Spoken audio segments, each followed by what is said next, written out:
The number one question I get asked is which brand do I use? And my answer is as long as it's a silicone pad, it doesn't really matter. I order whatever's cheap from Amazon. This one I just ordered. Big Wasp. Don't think I've ever used this brand. Don't care if I ever use that brand again. It's from China. Doesn't really matter that much. The only advice I would give is stay away from these. You see these on Amazon. Very hard to get the ink off of these. They're not thick enough. Just make sure it's silicone. Any of these yellow ones are fine. So I usually put about this much for this size tattoo. Then you really want to work it in. It's a little bit different than skin. Since this is all just going to sit on top, it's not going to get absorbed at all into anything. I like to spread wider than I need and make sure everything's even and there's no goops out there. And you want something like that, maybe a little bit less. From there, it's pretty much the same as it would be on skin. The only thing that I would mention is that it doesn't always stick to the pad like it would on skin, so just make sure it doesn't move.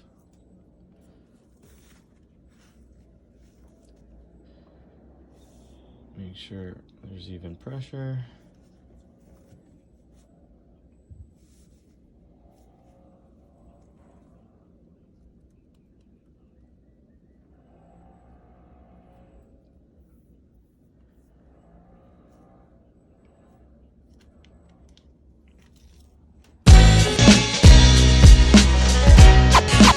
Live from New York City.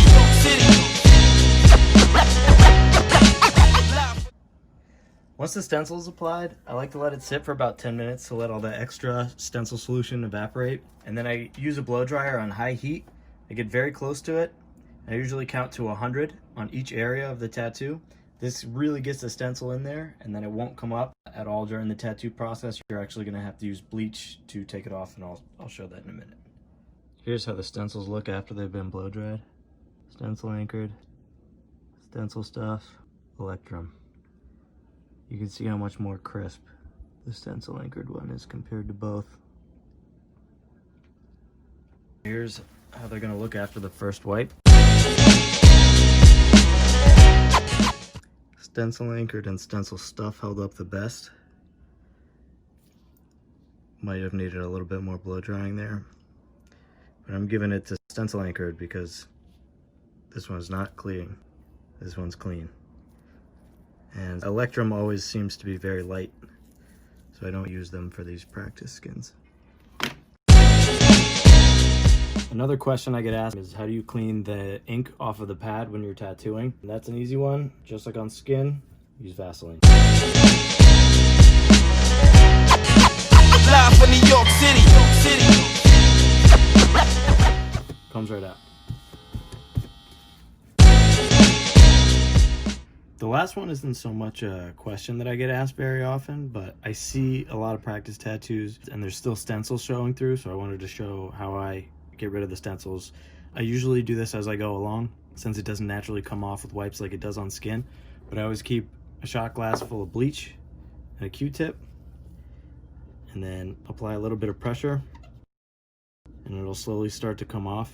It takes a little bit of time. Another thing you can do, if you want to remove the entire stencil, you can take a paper towel, put it over your tattoo, put it in the sink, pour some bleach over it, let it sit for about an hour, and when you come back, the stencil should be pretty much gone. If you still see a little bit of stencil, just do what I'm doing now and apply a little bit of pressure.